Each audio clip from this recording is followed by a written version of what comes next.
Which of the following is a characteristic of unit? इसमें option A में दिया हुआ है the unit must be universally accepted. Universally accepted का मतलब हर जगह सेम होना चाहिए। दूसरा, it must be invariable and well defined. Invariable का मतलब वैरी नहीं करना चाहिए। अगला दिया हुआ option, it must be suitable size and easily available. Size जो है इसका सूटेबल होना चाहिए और अवेलेबल होना चाहिए, इसीलिए इसका ऑप्शन जो डी है ऑल ऑफ द अबव होगा। ठीक है। दूसरा क्वेश्चन है the dimensional formula of gravitational constant. Dimensional formula gravitational constant का लिखेंगे F = G m1 m2 r²। G होगा F r² m1 m2। G का वैल्यू सॉल्व किए, फोर्स का लिखे mnt-2 L² mm काट दिए, m ऊपर गया माइनस इतना है। ठीक है। आंसर ऑप्शन क्या मैच कर रहा है, m-1 L³ t-2। उसके बाद क्वेश्चन नंबर 3 है which of the following pair has the same dimension। कौन सा ऐसा पेयर है इनमें से जिनका डायमेंशन क्या है, सेम। जिनमें से इनका डायमेंशन क्या है, सेम। तो ऑप्शन में स्पेसिफिक हीट, लैटेंट हीट, ये सब का अलग होता है। सरफेस टेंशन, फोर्स का भी अलग होगा, मोमेंटम इनर्शिया, टॉर्क का भी अलग होगा। सिर्फ इंपल्स और मोमेंटम का सेम होगा। कैसे? इंपल्स होता है चेंज इन मोमेंटम, तो इंपल्स का जो डायमेंशन होगा मोमेंटम का भी वही डायमेंशन होगा। उसके बाद अगला क्वेश्चन है which of the following are not units of time। ये वाला जो क्वेश्चन है ये झारखंड बोर्ड के सैंपल पेपर में गलत दिया हुआ है। इसलिए गलत है क्योंकि पार्सेक और लाइट ईयर दोनों ही डिस्टेंस का यूनिट है। ठीक है। तो इसमें से एक ऑप्शन होना चाहिए था पर दोनों ऑप्शन इसका करेक्ट हो गया है, इसलिए पार्सेक भी होगा, लाइट ईयर भी होगा। अगला क्वेश्चन है ऐसा यूनिट ऑफ टॉर्क। टॉर्क का ऐसा यूनिट क्या है? तो टॉर्क का फॉर्मूला होता है force into perpendicular distance. Force की जगह पे क्या लिखे हैं, न्यूटन, और डिस्टेंस के लिए क्या लिखे हैं, मीटर। इसलिए यूनिट बन गया न्यूटन मीटर। इनमें से ये शुरू का 5 क्वेश्चन हम सॉल्व किए थे। उसके बाद अब हम लोग इसके बाद का क्वेश्चन नंबर 6। क्वेश्चन नंबर 6 क्या है, model test paper Jharkhand board का मॉडल टेस्ट पेपर क्लास 11 का question number 6। The slope of velocity time graph क्या देगा? तो सबसे पहले वेलोसिटी टाइम ग्राफ के लिए हम लोग एक ग्राफ बनाएंगे। ठीक है। वेलोसिटी टाइम ग्राफ का हम लोग एक ग्राफ बनाते हैं। ठीक है।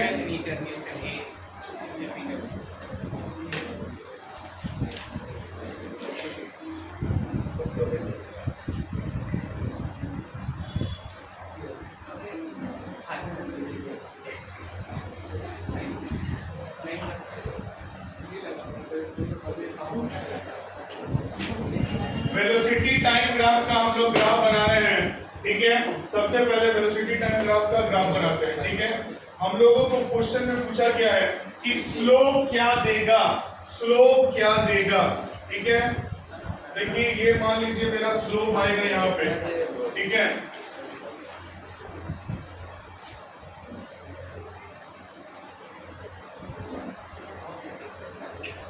ये मान लीजिए स्लोप है। ठीक है। इस साइड में, एक साइड में क्या होगा, वेलोसिटी, एक साइड में क्या होगा, टाइम। तो मान के चलिए हम इधर में लिख देते हैं वेलोसिटी और इधर में क्या लिख दिए, टाइम। ठीक है। तो स्लोप मतलब मींस व्हाट, ये वाला थीटा, इसको हम लोग क्या बोलेंगे, स्लोप। तो स्लोप ऑफ बीटी ग्राफ, किसका स्लोप बोला है, बीटी ग्राफ का। स्लोप का मतलब होता है tan थीटा। यहाँ देखिए tan थीटा क्या होगा, v, और ये वाला क्या है, t। तो v/d, v/d क्या होगा, velocity by time, that means acceleration. क्या होगा, एक्सीलरेशन। यानी बीटी ग्राफ का स्लोप हमको क्या देगा, एक्सीलरेशन। बीटी ग्राफ का स्लोप हमको क्या देगा, एक्सीलरेशन। ठीक है। लिख लीजिए आप लोग सब। अगला क्वेश्चन है किसी भी बॉल को प्रोजेक्ट किए हैं वेलोसिटी 20 मीटर पर सेकेंड वर्टिकली ऊपर की तरफ, कितना डिस्टेंस बॉल चलेगा 2 सेकेंड पे। कितना सेकेंड पे, 2 सेकेंड पे। ठीक है। सबसे पहले एक बॉल लेते हैं, मान लीजिए ये एक बॉल है। ठीक है। इस बॉल को हम लोग क्या किए हैं, ऊपर भेज रहे हैं। कहाँ भेज रहे हैं, ऊपर। देखिए बॉल ऊपर जा रहा है। कितना स्पीड से बॉल को ऊपर फेंका गया है? 20 मीटर पर सेकेंड। कितना स्पीड से? 20 मीटर पर सेकेंड। डिस्टेंस ट्रेवल टाइम दिया हुआ है आपके पास 2 सेकेंड का। कितना सेकेंड का? 2 सेकेंड का। ठीक है, अब देखिए जब आपके पास टाइम है 2 सेकेंड का और जी भी दिया हुआ है आपके पास 10 मीटर पर सेकेंड स्क्वायर, पर इसमें बॉडी ऊपर जा रहा है इसलिए जी को किस में लेंगे? माइनस में लेंगे। S is equal to u t plus half g t square. S u 20 t 2 plus half g की जगह माइनस 10 लेना होगा और टी क्या है? 2 स्क्वायर यानी 2 इंटू 2। तो ये 2 से ये 2 कट गया। 20 इंटू 2 कितना होगा? 40। 40 में से 20 किया तो आंसर कितना आया?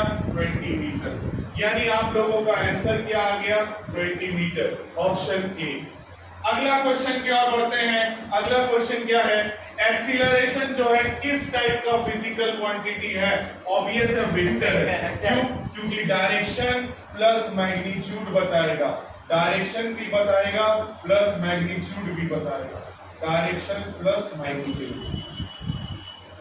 उसके बाद अगला क्वेश्चन है, अगर किसी ऑब्जेक्ट का डिस्प्लेसमेंट 0 है तो क्या आप समझते हैं उसके डिस्टेंस के बारे में? फॉर एग्जांपल हम अपने इंस्टीट्यूट से घर गए और फिर घर से फिर इंस्टीट्यूट लौट के आए तो मेरा डिस्प्लेसमेंट क्या होगा? 0, पर डिस्टेंस तो हम कुछ चलेंगे।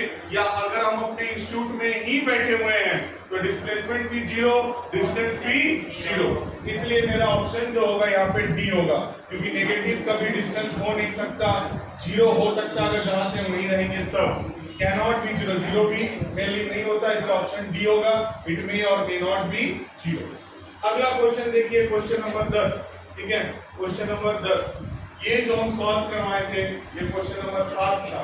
ठीक है, ये क्वेश्चन नंबर 7 था, ये क्वेश्चन नंबर 6 था।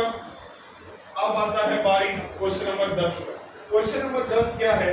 बोला 2 कार है ए और बी, दोनों ही मूव कर रहा 100 के स्पीड से। एक दूसरा स्पीड कितना का? 60 का। बोला क्या रिलेटिव वेलोसिटी होगा कार ए का कार बी के रिस्पेक्ट में? कार ए का कार बी के रिस्पेक्ट में। ठीक है, मान लीजिए हम लोग 2 कार बनाते हैं यहाँ पे। ये एक कार है और ये दूसरा कार है। ठीक है, 2 कार बना दिए, दोनों कार में हम लोग क्या करेंगे? कार तो ऐसे चलेगा नहीं, इसलिए चक्का लगा देंगे।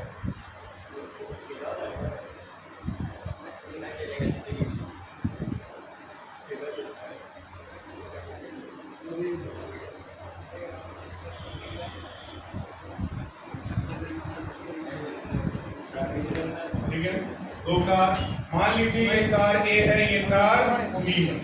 कार ए का स्पीड कितना दिया हुआ था क्वेश्चन में? देखे, कार ए का स्पीड आपको दिया हुआ 100 और कार बी का क्या दिया हुआ है? 60। यानी इसका स्पीड है 100 किलोमीटर पर आवर और इसका स्पीड है 60 किलोमीटर पर आवर। आपको निकालना है रिलेटिव वेलोसिटी। रिलेटिव वेलोसिटी का मतलब एक का वेलोसिटी दूसरे के रिस्पेक्ट में। तो यहाँ लिखेंगे relative velocity of A with respect to B. इसका भी डायरेक्शन इधर है, इसका भी डायरेक्शन इधर। जब दोनों सेम डायरेक्शन में जाता है तो क्या लिखते हैं? माइनस। अपोजिट डायरेक्शन में जाता तो एक को प्लस करना चाहिए। ठीक है, बी ए माइनस बी बी, इसका मतलब 100 minus 60 that is 40 kilometre per hour. देखते हैं ऑप्शन में अवेलेबल है कि नहीं। ऑप्शन में है, यस, हम लोग का आंसर जो है ए है, 40 किलोमीटर पर आवर। अगला देखिए क्वेश्चन है, क्वेश्चन नंबर 11।